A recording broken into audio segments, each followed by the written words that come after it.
seduction, sex, lifestyle. For the true player at heart, Global SLR presents the real kings of pickup. Vince, Hollywood, Kelvin and Arash motherfucking Dibazar. Be the best and fuck the rest. Gentlemen, welcome. This is a special edition of the Monday call. We are on Wednesday having the Monday call. There's three reasons. It's been over a year of the new format. The second reason is we are on fire preparing for the event that will top everything we've done up to date because we're addressing a real core issue. Too many guys are trying to approach. They get better at trying to approach or approaching. That's not how we do it. We attract. For many years, people have been affirming, I'm the prize, they come to me. Well, unless you've been experiencing that before, now is the time to really figure out how it's done so you can have that experience for yourself. And also with the GSLR on the way in September, it's a celebration all the way there. You know, we're at it nonstop. So I'm here with my spiritual brother who's breaking all world records. I was just having a conversation. I've been stating that to people. I got to work around top people throughout the years in my own growth. One of them was Tony Robbins. And yet, you know, Tony was the greatest reference of really being efficient, thinking outside of the box and creating change and constantly topping it. And yet I must say that was nothing until I started to work with Arash Dibazar. We were just on the phone, so we're on fire and we're ready to take your questions in a moment. Meanwhile, brother, we shared a lot of very cool stuff right now on the phone. So I'll pass it to you with some of the amazing things you were telling me about. Hello again. I thought it was really cool what just happened. You and I just did a whole podcast right now, and it was so deep and so powerful. And here we are right away. We made a decision to do it again with people listening in. And it goes right along with everything that I've been experiencing. First of all, every time you say something about Tony Robbins and you compare me, I mean, that's like, to me, because I started studying Tony Robbins at a very young age. He was like the first guy I ordered his stuff, you know. And not too long ago, it was probably about a month and a half, 2 months ago, there's a documentary on Netflix about Tony Robbins. And everybody was sleeping, and I'm just going to click it, you know. Let's see what this documentary is about. And, man, very quickly, I realized how good he is. And I had forgotten how good he is. You know, you can't help so many people and do so many events and not just be a fucking monster. So first of all, shout out to Tony Robbins because he was the first guy I listened to it. I'm sure he's affected your journey, and me being compared to him is like a really big honor to me. So I love that. Thank you. Outside of that, you know, there's so many possibilities, and that's what I want everybody to start thinking with. So many possibilities and opportunities. For whatever reason, you and I did a call right before this, and when I look at the circumstances of how that happened, where it almost didn't even happen. I was on, then I left the call, then you texted me, then we were back on, and then we finished, and then suddenly you said you want to do another one right now, so yeah, let's do it, without any real resistance. How cool is it to have this attitude when you're out getting women or making money or trying to create any change in your own life where you can see there's so many different possibilities that'll get you to even a better goal. You thought you had a good goal until an opportunity opened up and a better goal happened. I don't know if anybody's ever considered this before. You know, you think you're going to talk to that girl, and it's not going well, but instead of resisting it, you start to apply some of these techniques that we're going to be teaching. And that opens up a door to a brand new experience. You find yourself walking back to your room kind of alone, and then suddenly two girls go, what are you doing? And they invite you to a orgy party, which happened to one of our students because we were, I think, in Las Vegas or LA, and he was texting me and you and a bunch of other people, I'm at this sex party. Anybody want to come? And I was already with a woman at that time.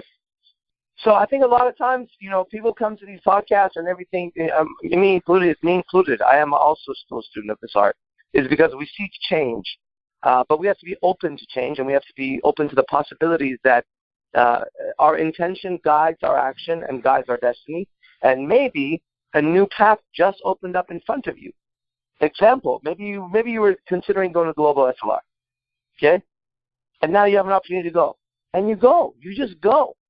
You see, this is the thing. The hesitation is killing you guys. But when Vince said, okay, we have a choice now. You want to do another podcast right now or not? I said, let's do it. That's it. I mean, what is there to think about? There's an opportunity in front of me to teach more. Isn't that what I do? I'm a teacher. Fuck it. I can wait to eat. I was going to go eat. I'll just eat later. Big fucking deal. So everybody just open yourself up to the infinite universes and possibilities that are sitting right in front of you, and explore them. Be a little explorer of the mind and reality, and see what it's like. Maybe I'm going too deep, Vince, but we already spoke for an hour, so we're now on level 7. So let's go from here. Which is perfect. Vince, I just talked for an hour right now, right before this. Okay, go. Yeah, so, the hesitation, the thing where it's killing guys, that hesitation. And I'm not just referring to like, oh, I see the girl, should I go, should I not? It's an overall mindset. And because most people around us hesitate, we don't see how it's crippling us. The hesitation, the problem with it is the presupposition that if we do it, if we go for it, we're not going to be fine, and it reinforces that. So it's almost like a self-curse. That's why you must eliminate it and make your decision based on presupposition that by then, whatever may come next, you will be at the next level to be able to handle it. And that's really being fearless and moving forward with the vision and the understanding that whatever may come next, you'll be able to handle it. Now let's talk about the progress you guys are ready to make. Come in strong with this call. Raise the bar each time. Don't be casual. If we were casual, like some guys are casual when they call us, we'd be like, hey, you guys, I don't know. We just thought maybe we could answer a few questions. We don't do that, okay? Right now, we're giving a second hour of our lives, so it better be worth it, and I want this hour to top the prior hour. There's no other way. So, what can we do for you guys tonight? It's a smaller group than on the Monday call. Your response should be great. I'll have more opportunities to ask questions. We're going to go back to dialoguing with Arash. At the same time, voice yourself. What can we do? Who's going with a question tonight? I'll ask a question. This is Philly Will. I wanted to get both of your opinions on like ground rules for texting. I'm not sure if you guys will like cut a girl off if she doesn't get back to you, or if you don't care because you already have enough girls, or if a girl never responds to your text, if you'll say something beyond that, like we're done, just to let her know. I'd appreciate it. Yeah, I'd like to answer this first. The further that I go into the exploration of the mind and reality, the more I realize the really only rule is that there is really no rule in this thing, okay? And I know it sounds so fucking zen and out of this world, but that's where my mind is right now, so let's just go with it. What's my rules for texting? Well, it's kind of like I'm exploring a different planet with every woman. So each person gets their own rules, okay? I have this long text right now from 2 days ago, or yesterday, what's today? Tuesday, 2 days ago. And this woman who was a woman of mine for a while, not a girlfriend, but, I hooked up with her, and she was a friend of mine, blah, blah, blah. And she texted me, hey, thinking of you. Long story short, I said, you're disloyal. Your ex-boyfriend is a faggot for talking shit about me. Fuck him. Fuck you. Don't fucking text me because loyalty is royalty, bitch. And she came back. I'm not, trying to explain herself. And I said, please stop texting me. Just stop texting me. I don't give a shit. Because the moment I see you're not loyal, I'm done. I can't fuck with you anymore. And then she was like, well, if that's what you like, I won't bother you. And next thing you know, she comes back with 3 giant messages of how much she misses me, ends it with good night with a heart. So I took all of these messages and then I sent them to my 3 girlfriends. And they were like, what the fuck? I said, yeah, exactly. Then today, this woman who is so beautiful, I guarantee if there was a 9 or a 10, this is a 9.5. It's one of those girls. I've been with her many times. She wanted to be my girlfriend. I don't want any more girlfriends. But she was rude to me last week on text. And what did the rudeness sound like? It sounded like this. She said, quote, I don't get you right now. I don't want to talk. Goodbye. Okay, I didn't even answer that. She texted me every day after that with a heart, a kiss, blah. She missed one day, then she kept it. I didn't answer nothing. Today she goes, how come you're not answering my text? I was waiting for that. I said, because you're rude and disrespectful. And she was, and then she comes back with this big old thing. My final thing to her is, fuck off, you idiot. Leave me alone. She comes back with, I love you, with a kiss. I took those messages, screenshot them, sent them to my girlfriends. My girlfriend was like, these girls are psychotic. I said, no, I'm that good. Okay? And that's what's going on here. And so it goes from that level to this one. There's a girl that I've been trying to fucking have her come and meet me somewhere to hang out for literally 9 months now, maybe 10 months, maybe even longer. I fucking lost track of how long trying to get this fucking hoe to come and fucking have, just have fucking, come and have a fucking hot dog or, I don't know, anything. Just fucking, let's go kick rocks, do whatever you gotta do. Okay. Today I message this woman. She answers right away. Good sign. I say, you free tonight? I'm going to go to wherever this place is, Campbell. Come by for food and drinks. She comes back. I'm training. It's this long. I'm training. I can't right now. You know what I said to her? No big deal. Talk later. For 9 to 10 months, maybe a year, I've been saying the same shit. No big deal. No problem. All good. Enjoy your night. Cool. Be safe. Talk later. Blah, blah, blah. And you would be like, Arash, what is fucking wrong with you? And I'll be like, nothing's fucking wrong with me. This one, I have the desire to keep talking to, and that other fucking disgusting hoe, who's a fucking 9.5, who would ride my dick right now if I called her, I don't want to talk to that bitch right now. And I can't explain why I don't want to talk to the one and to the other I do. Maybe you know. I don't care if I know. But my rule for texting is simple. As long as I desire texting you, I will. When I don't, I won't. Jesus, Arash, calm down. Pass it on. Text to test. Don't text to get. Because before you get, you need to make sure that it's at a level that's good enough for you. Quit looking at women, putting them on a pedestal. We've been saying that for years. Now it really has to change internally. It's appealing. It's a nice affirmation. But for most guys, the moment the girl is there, there's a deviation, and they forget all about that. We got to go deeper. We're taking you deeper. Okay? Understand also how the feminine works. The feminine will be very destabilized on its own. Distress. Little girls, they're often in distress for little things. So they crave being stabilized on the inside. The masculine, most little girls didn't have a superb example of masculine in front. Either they were ignored or they were like constantly like given whatever they wanted. They become little brats and so on, but they know better at a higher spiritual level. They're craving for stabilization. Okay, so a lot of them, they seek that stabilization. Now, I give you 3 quick things. Number 1, technique.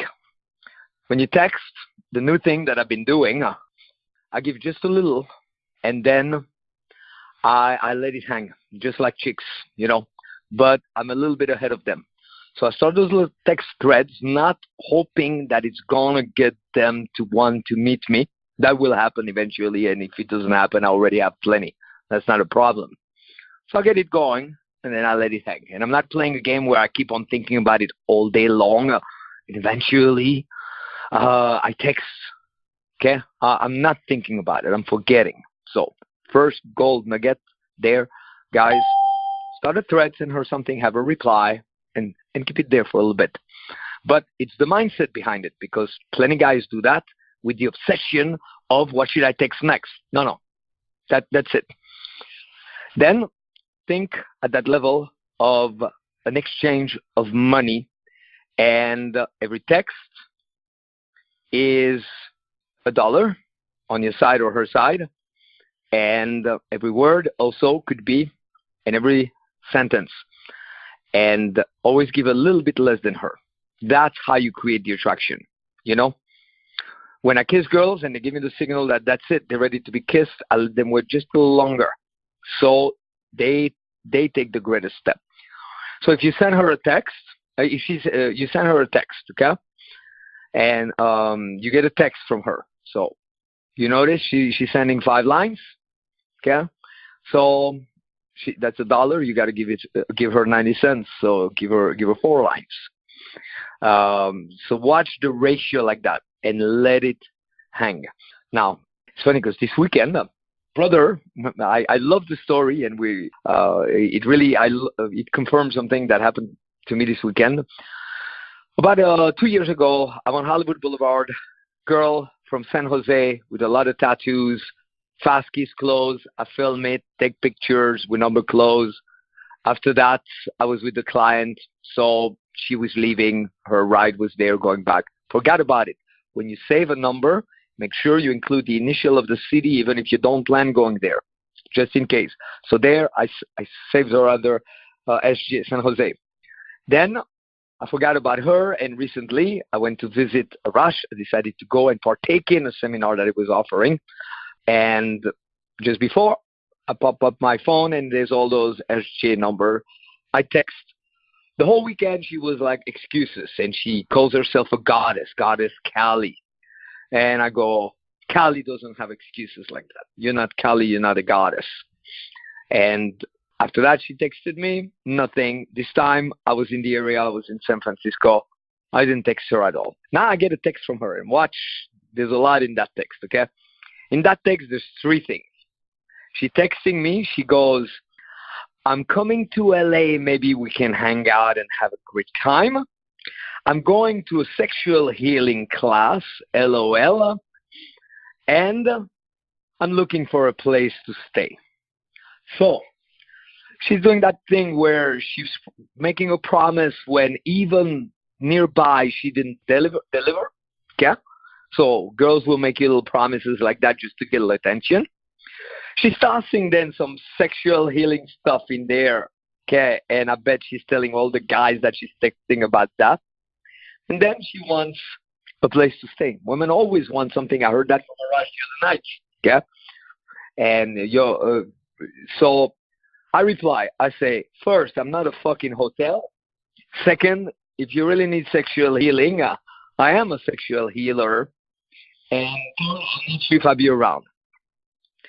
And she replies, not a hotel? What do you mean? Not a you are a sexual healer? What do you mean? And I go, what do you mean? What do I mean? It's pretty fucking simple. A hotel? And yes, I'm a sexual healer, and I do, and if it is mind-blowing, if the sex is mind-blowing, it comes with brief lodging. And then after that, she goes, oh, I'm going to stay with my friend at the beach.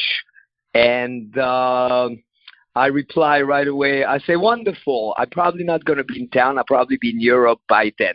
Okay? And then she goes, oh, ciao, goodbye. And with a tone of ciao means it's over. And then more kisses and more kissing faces and little hearts than ever. So she's craving to be tamed down. She's not interesting enough. And gentlemen, at some point for my trainers in training, I did a class where it was called Special Forces. It was only the guys who showed a lot of progress. I said, I will not answer your questions about texting until you reach a ratio of getting at least 20 to 30 new numbers a week. Because when you have 20 to 30 new numbers, what you hope you will get by not being needy and so on is going to happen by itself. So assignment number 1, 20 to 30 numbers. So next question, gentlemen. Yeah, it's Mitch from Baltimore. How you guys doing? Mitch. All right, the question I have for today. Arash, you did a really good video defending pickup, and I really appreciated it.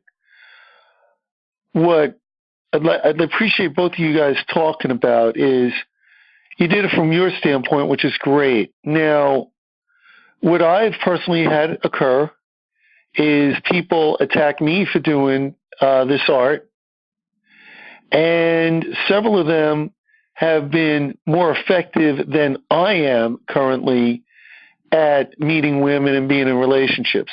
Obviously, they ain't more effective than you guys. But from my standpoint, or from the standpoint of a newbie who would experience the same thing, if you were them, or me in that case, what would you say? What is the specifics that they have said? Because then I can easily answer it. What is it they've said that's going to affect us? So they get more women, okay, but how are they attacking? What is the nature of the attack or the statement? Let's see. A couple in particular that I remember is pickup is just manipulation. You're treating women like objects. That was one. Another was a very nasty thing about Vince, said he looks like a clown. Let's see, but mainly about the fact that it's very misogynistic. Okay, so that's their attack. That is misogynistic. Correct. Okay, well, that's a common attack, right? That's something that people say. So, personally, let's take it like this. See, misogynistic is a word created by a feminist. It doesn't exist, just like a feminist doesn't exist. Misogynistic, what? What is the definition of misogynistic? Can you give me the definition? What would it be? Are you asking me to give you a definition? Yeah, I'm wondering, it's a word that seems to be being attacked with, and I think it's a made-up word. So what does it mean to be misogynistic? I'm just curious. To me, misogynistic means that you look at women as inferior and second class, and that you think that you're above them and that you have a right to their bodies. Okay. So they don't have a choice. You're trying to take them over. They don't have any say. You look at them as inferior. Okay. So only the last part of that statement to me would be something I would disagree with, which is I have a right to their bodies.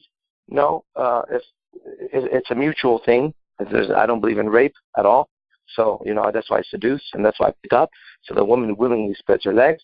Outside of that statement, if the definition of misogynistic is what you said, women being inferior, that I'm manipulating to get them, I would agree 100% with that, all of that. So if that's what they're saying that I'm doing, I would say, yeah, I'm totally doing that. And I would say, you're ignorant in your word of misogynistic. But if you think that I think that women are inferior to me, I absolutely think they are in many, many ways.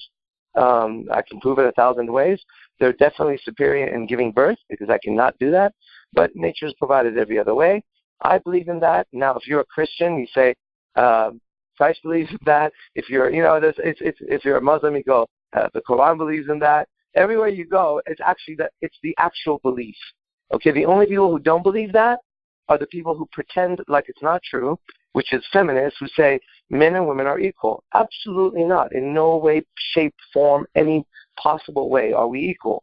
Now, are there women who, by virtue of certain genetics and skill, can beat many men in fighting? Yeah, I have a few friends of mine who are like that. But that is the rarity, okay? It just doesn't work like that. And so what you have is you have haters who are just using that to attack. It wouldn't work on me. The word misogynistic is a made-up word. It just doesn't make sense. So what would I do if I were you? I wouldn't be around those people, honestly. I mean, that's people that are attacking. It sounds like they're attacking pickup, but they're attacking your character. They're attacking you. And, and if somebody says to me, Vince looks like this or I look like that, it's not like we haven't heard that before. It's not like we don't know what we look like when we leave the fucking house, obviously, right? When I hear things like that, I go after them pretty hardcore, actually. Pretty hardcore because, it's just, let's say you're my friend. Let's say you and I are very good friends. And then you see that I'm really good friends with somebody and that I say, or they're my teacher and I'm saying they've changed my life and I'm so serious. And then you as my friend are going to attack that person. Well, I would never do that to a friend of mine, right? The way I would approach a friend if I thought that somebody that we're talking to or learning from was kind of shady, I would just ask them, hey, what's up with that guy? Tell me, what do you know? Because, like the way he looks kind of is different to me or freaks me out. Tell me what you know. And then I would listen. I mean, that's how friends are actually concerned about friends. They don't, they don't attack friends. Like, I don't attack my friends. This is something that I've been teaching the world for so long. You guys have wrong definitions. So these are just random people in your life who are haters. And the moment you label them as a hater, which is what they are, then you could treat them like a hater. And I'm very clear in my policy of haters. 0 tolerance. I don't deal with them unless they make me famous. And other than that, I don't deal with them. I'm so happy you brought this up, Mitchell. I had an interesting event the other day. I came back from San Francisco. There was a burst of information within me. And a guy came because he wanted to secure his spot for the Vortex. He's local. And he said, okay, can I quickly come and put something to guarantee my spot at the Vortex? As we arrived, I chat briefly.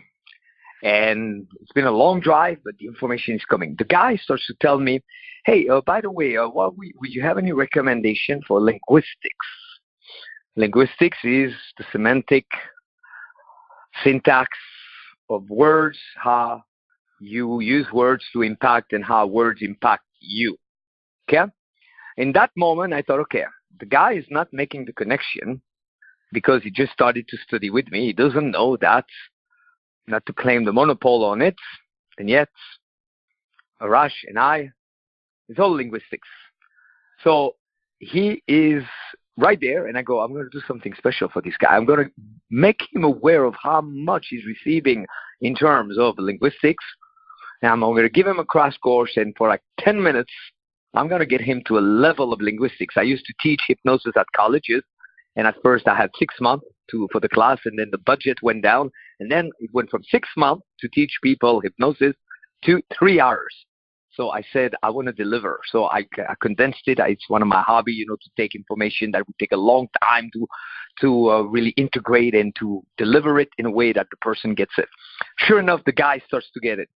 Some random guy passes, go, oh, Vince, Kelvin, blah, blah, blah. And the guy starts like that. He starts with, well, I used to do pickup. And I'm looking at a guy that's in his mid-20s, and I can tell he sounds like an 80-year-old. If you have an 80-year-old that comes to you and said, I used to, okay, you would encourage him to know you can still, at any age, do something. Don't be like the has-been telling a story. But this guy is like in his mid-20s, and I'm like, what pickup do you do today? Now, here's what's interesting. That guy was, in my presence, getting a random, spontaneous crash course on linguistics right here in front of him. And this random guy comes, and the one thing I told him, you can learn from this guy. The guy was pretty good at emogging. And the guy was talking to the student as if he was superior to the student. And the student, in many ways, way superior, even though the guy is kind of just starting. But I've observed the student kind of be enticed and let somebody mislead them for a period of time. So then I told the student, I said, you know what? You got to stand guard at the door of your mind. It's your life. Even faces and places will do weird thing to you if you don't pay attention. You start walking around and you're feeling good, and one face passes, you don't even know them, you don't even say anything, and they look at you a little weird. And then they take a little bit of your day if you don't pay attention, soon making you almost feel wrong because you were feeling good. So life is not all like listen to everybody. No. Most people, they listen to the people they should listen to the least, and they don't listen enough when there's really a source of valid information. So number one, question, Mitchell, I totally understand it. And it's also a reflection that you do need to answer that question, not to somebody else, to you. And that will accelerate your progress. And you will get many more women than those guys. Because obviously you are not yet fully aware of it yourself, how bad you want it and ready. So guys, you need to dust yourself off. Guys come a little bit to pick up from the perspective of they cross the entire fucking desert and then they see a little booth where they sell water. And by the time they arrive, they're like, water, water. So you got to come to this thing and say, I'm getting this thing now. I know why I'm here. I'm not going to apologize for it because it's my life, it's my cock, it's my balls. And constantly reaffirm it within you. How do we come up with what we come up with. It's an inside job at first. And then when people start, first, for me, I want to put into perspective, okay? I like live and let live. When a person comes into our life and they can detect that we have something that we like, unless we're telling them, hey, I just started shooting up, look at my needle, okay? But they can tell we have something that we like. It's a truly non-intelligent thing to start to toss something detrimental. If right now I know somebody and they were like, man, I picked up golf, or something that I really wouldn't understand, that's the last thing on the planet that I would do. And I see them all excited. I would say, good for you. I would not question it because I could say, this is a human being that's following something. Okay?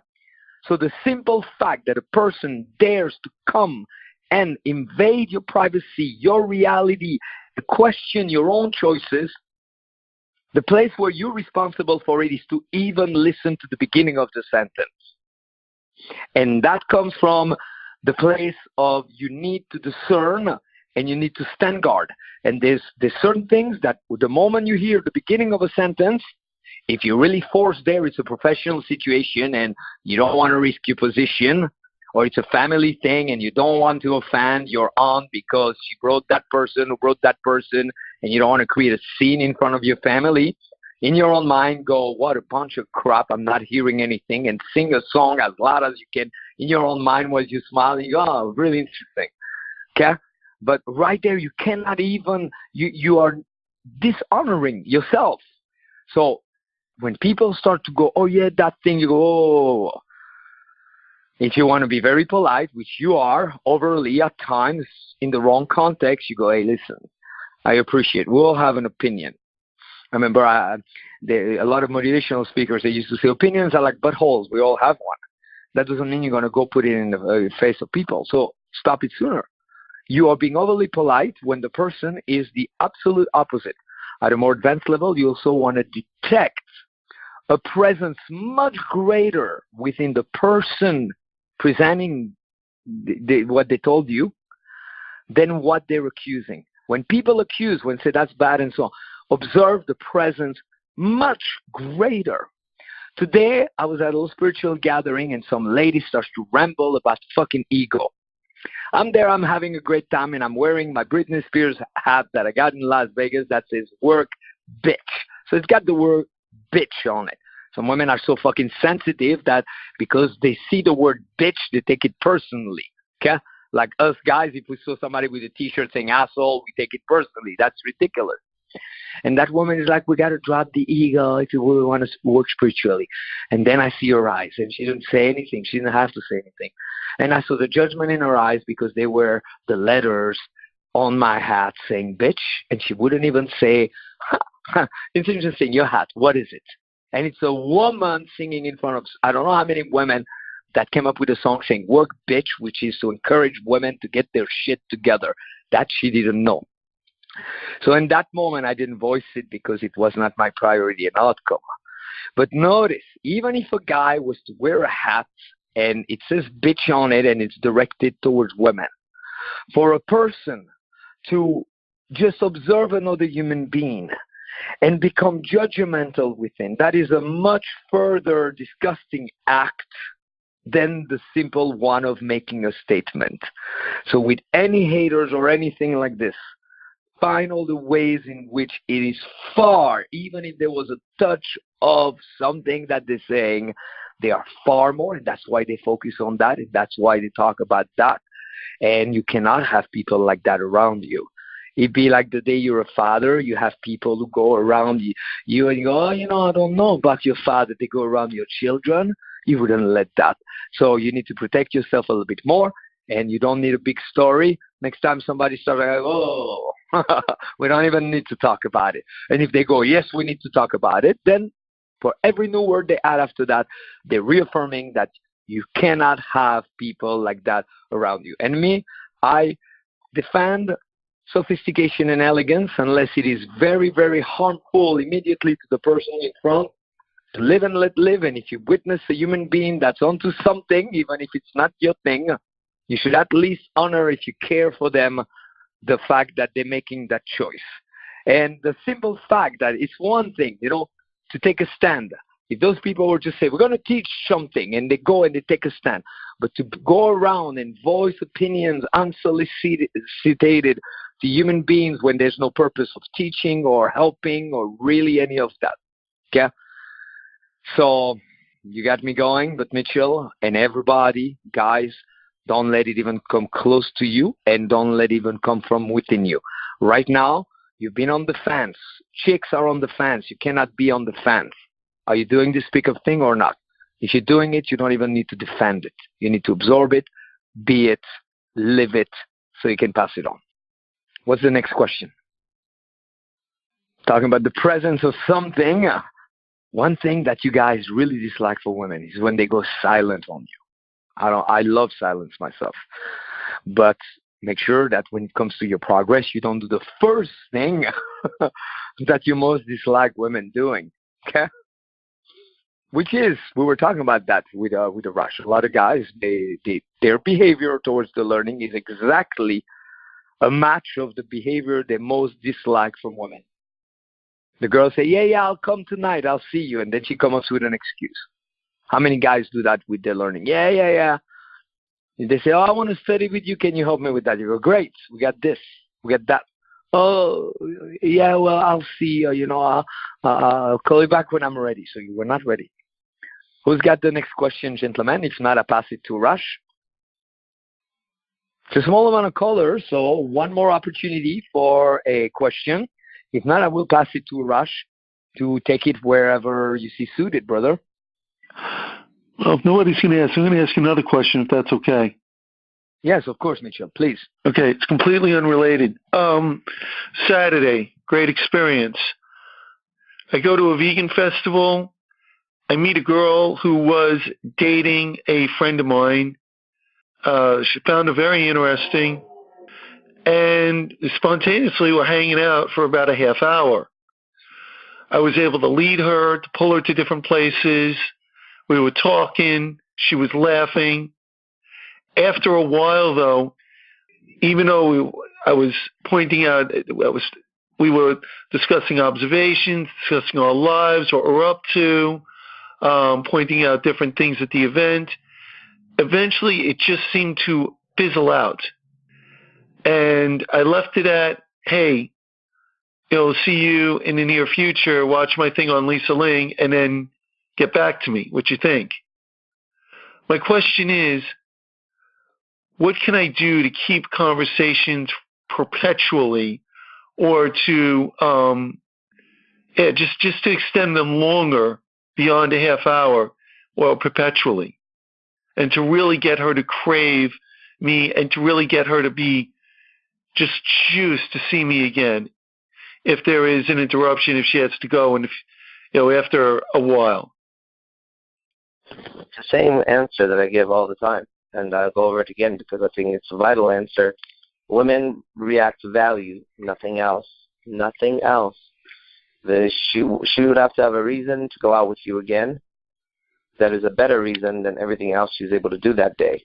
Now, the more seduction takes a long time. You study your target.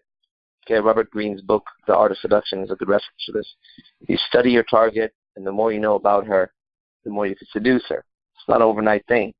Now, when you're out, of course, I'm bouncing girls left and right and having them come over, hang out, and things like that. So it's just done faster. But if I really want somebody, like really create a relationship, they said her craving you, you're either going to do that with a tremendous amount of value. Like, for example, you're going to go to a country concert. She loves country music, and you have an extra ticket for backstage. Chances are very high she's going to want to hang out with you, very high, if she loves country music. I have been around girls who just were not, they weren't responding to me.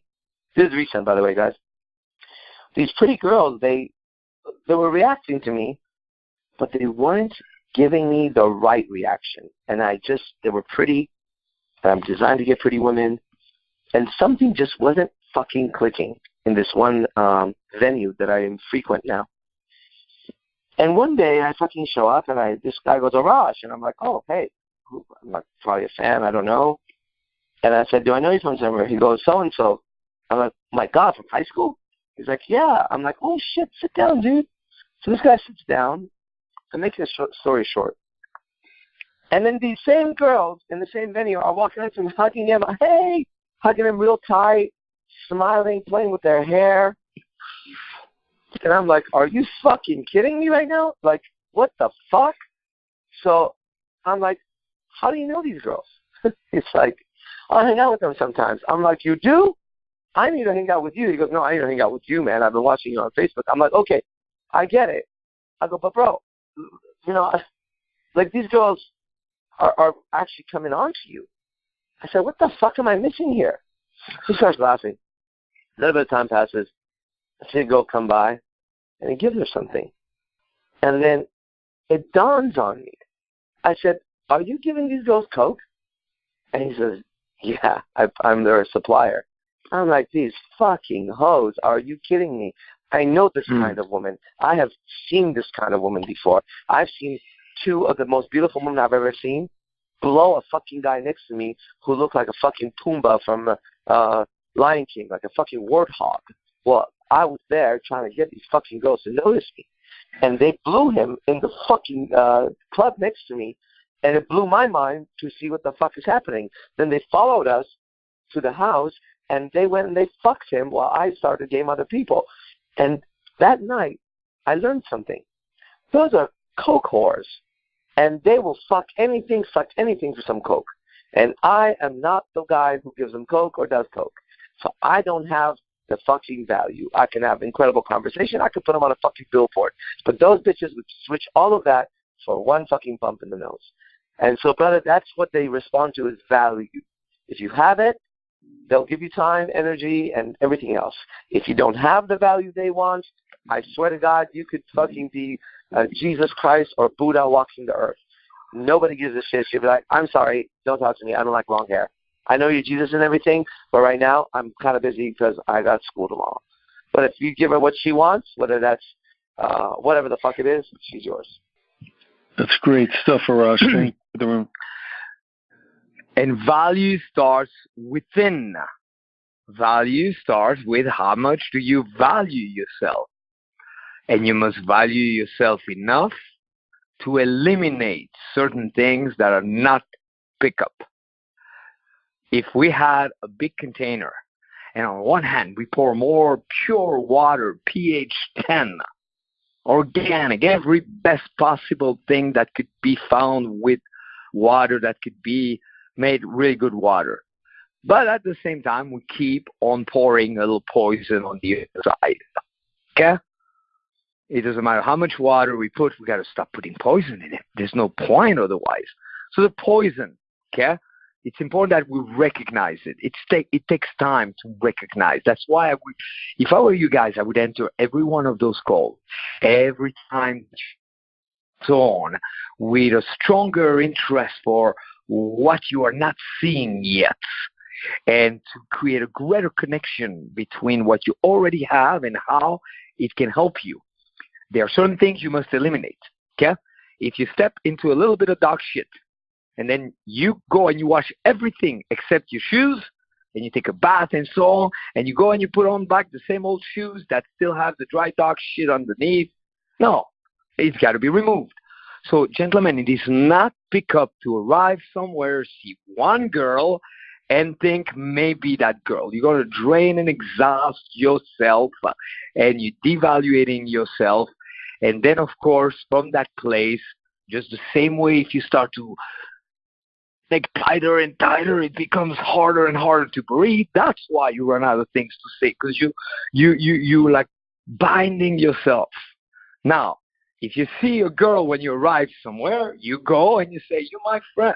Hey, you dating my friend? You guys still dating? Oh, otherwise I would flirt with you. I'm probably going to flirt with you just a little bit more," to find out what her response is, because you also still have to know that women, they can easily spend an entire afternoon with a guy and then go get fucked somewhere and tell the guy they're fucking, "Oh, I met this nice guy this afternoon." So spending time is absolutely fucking irrelevant. Okay? You can spend a lot of time or very little time. It's got nothing to do with value. So The challenge for you, it doesn't reside in that interaction, that girl, or how do I continue, or any of that. The challenge is that you're carrying residues of times that were prior to pickup. When you would arrive somewhere, and suddenly there would be a girl, and you start to think, oh, maybe that girl. So don't do that anymore. That's simple. When you arrive, you go, hey, there's that chick, and then start to look for other girls, and then take that girl with you, and say, I wanted to go see over there. And you stay with yourself. And if for whatever reason it doesn't follow, there's plenty other ones. But if you start with your agenda in your head and you think maybe her, and you already don't have a supreme candidate to start with, okay, then it becomes very difficult. So you've heard that before. It is understandable that you need to hear certain things. There are lessons in my life that presented themselves 30, 40 years ago, Mitchell, that I'm only now getting. So it's part of the life journey, but at the same time, accelerate that.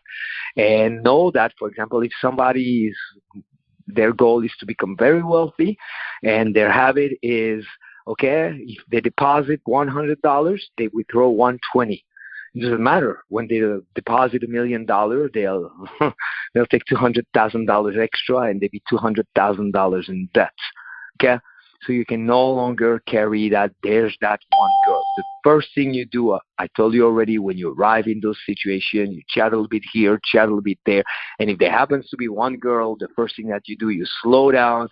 You say, well, see her, that's where she's going to go. You're testing her and you operate fast and higher value. It's time and time again. More and more students are witnessing it in Vegas. The girl is there, I'm kissing her and so on. Suddenly that's interrupted because a porn star sits her pussy on my face. I'm still tasting like pussy because she really rubbed her pussy on my face. I go back, the other girl, you would think, oh my God, she's gone. No, she's kissing me more. And it's like that all the time. On Saturday evening, suddenly I have girls coming and there's girls over there. So suddenly there's like those 7 Mexican girls. And it's a big group, so it's tough to manage. And guess when there's a spark and a spike? Every time that I start to think, oh, there's those girls, and I give them a little too much attention, it fucking dies off. Anytime that some other girl goes and wants to take a picture with me, or I go to other girl, those bitches follow me around and give me more. Okay? So in that moment, you cannot be Mitchell, the desperate guy, that's first girl. And take one thing from tonight. Do no longer operate from I arrive and there's that one girl. And when you're going to pay attention to that, and the first little sign of that, you go, no, not today. I'm Mr. Mitchell, and that's not how I operate, and that's not how I run my game. And own that, and correct that. And don't worry so much about other details after that, because they're more in place when you come from that other place. Value is when you are the guarantee, she's the possibility. Not backwards, gentlemen. Real value is when you're the guarantee. Your guarantee, you will always be there for you. There happen to be a chick that just passes for a brief moment in time, even if you spend an hour out of your entire life with her. For her, she's a possibility. It's possible that she may get some of you. And that's the core of value. And that you don't need anything but the awareness to affirm that, and then you check in. And during the vortex, I'm going to give you a series of exercises that are surreal. They're simple assessment, almost like measurement device to check in. Are you starting to be more inclined towards her presence, or you? And then you will be equipped with coming back to me, both in the way you look at women, in the way you places, in the way you carry, stand, in the way you sit, in the way you interact, all the way, even into the way you kiss, even into the way you are in bed. See? For the gravitation to be towards you. If you're a guy and you hope you're going to bed her and you get close to a bedroom and some place where you guys can be private to take your clothes off, you got to remember that that same girl, she could be anywhere in the world if she's decent looking, and she doesn't need to be even that decent looking. I don't know many fat girls that don't eventually get fucked if they really want to. There's some really big whores that are really nasty looking and they get shitloads of sex from desperate guys that they still control even though they're ugly. Then It wouldn't take much for her to say, anybody wants to fuck me? Anybody wants to buy me a drink? Anybody, I need a place to stay. Anybody, is there someone that wants to take me to a vacation place? I always get to Hawaii. So when you arrive, you are obsessing about, oh, how do I fuck her? And her, she knows, well, I could very well walk out of this place, go, anybody wants to fuck me? And some guys would. You got to reverse that. Got to be the one. I don't know. I'm not sure. Is it okay to have her in my place? When girls come to my place, first thing, laptop, wallets, and all of that goes, because I don't know them. I don't trust those things. And from that place, then the gravitation is greater, because at the same time, I'm super sexy, super fun, super pleasant, and super entertaining. But I see that even for me, it disappears a little bit if I give in just a touch with making a girl a little too special. But I catch it and I change it. Speaking of the vortex, gentlemen, anybody on the line, the event is like anything. We have a mock setup of a bar, chairs, table, very spacious. It's a lounge. It's empty. It's for us during the day to learn how to position yourself, enter the place, the angles, where to be, to really work a room and to get to be the center of the attention. After that, we relocate the best location where we're already inside the party. We don't have to go somewhere. It's there. We have a pool view cabana, and we are going to teach you how to really be the attraction. Now, in person, there's very few spots left, and we're about to boost the price. Anybody on this call right now who wants to come in person, act fast. We're still under the 300, okay? And anybody who's at home and will not make the trip this time around, you can watch the live stream. And with all live streams, we always give a recording, okay? And that, we give it to you for $120 if you catch it on time or state you were on the call. So act on it. I know that there's two of you guys that haven't heard you speak, but I recognize your number that are on the live stream already. Heads up. The live stream, anywhere else you look for link and so on, is going to go up to 500 and in person 500 as well. Okay? So if you want to be there with us and drill that and come with a really open mind. Come with an open mind. So we have time for one last question, and then that'll be the end of this call. Or if no question, we'll wrap it up with that, and I'll pass it to Arash in conclusion. In terms of question, I'm counting backwards to 3. If by the time I say the number 1, there's no question, then I'll pass it to Arash to conclude, and we'll see you the next time around. 3, 2, 1, no question. Speak up. All right.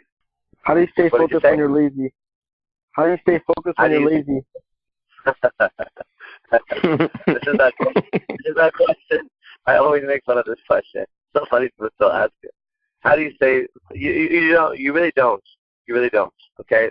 So if your goals aren't big enough to inspire you, if laziness is enough to stop you, then you don't deserve that goal. Think about it. Okay? Think about how many people want to be motivated right now to study some sort of science, get some kind of maybe degree, accomplish some kind of a goal physically, mentally. And everybody starts tonight. Okay? And we visit again in 3 months, and we see a few people have dropped out. And we visit in another 3 months. And 5 years later, there's 1 or 2 that are still energized doing that activity. And those people are guaranteed results. Why? Because they stuck it out. So this is nature's way of weeding out anybody who actually wouldn't be good enough to get that thing. So, for example, let's say you ask me, and I'm not saying this is you, but this is an example. You say, how do I stay motivated to want to keep studying about women and going out? Well, if you're already not motivated enough to do that, right, then at some point, even if I gave you motivation, you would lose motivation again, and so you would be like a fake mating guy in the big universal scheme. Whereas people like this, who've been doing this over 20 years, are still every fucking day getting out there and meeting a woman. Now, if I was Venus, the goddess of fucking female energy, I would want to reward Vince for his hard work, and I would want him to pass on his genes to the future generation, because I don't want a bunch of lazy human beings running around. So if you're not motivated by your own goals, and if you're too lazy, either switch goals, or just realize no matter what kind of motivation anybody gives you, you're not going to get it. That's my answer. That's the truth. Oh, so you don't think about it, you just go. Just do it. Yeah. Hey, check it out. Very simple. It's funny because you're questioning your focus. You're not questioning your laziness. Change that relationship. How do you stay lazy? You are. Even if indeed you are lazy, then you already have focus.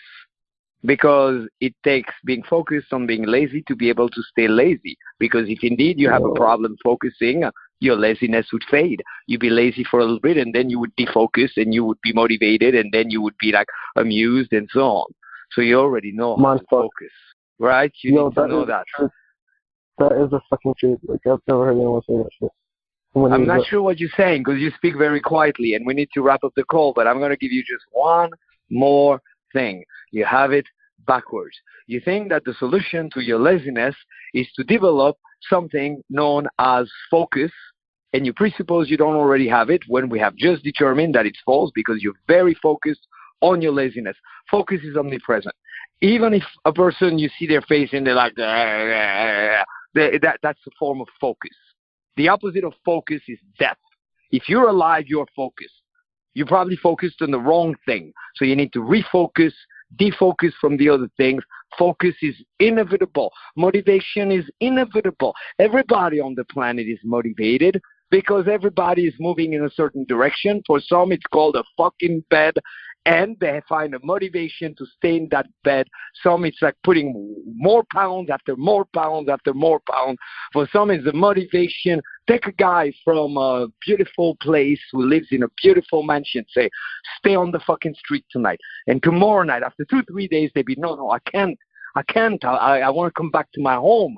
It takes a lot of motivation to stay on the street. Motivation is everywhere. But here's what it is. If you want that kind of motivation that moves you in the direction of your goal, you need to realize you simply had it backwards. It's motion. And motion, when you don't feel it. You ever feel like you slept on your hand and you wake up and your arm is numb? Sometimes it's numb a little bit. You move and it's okay.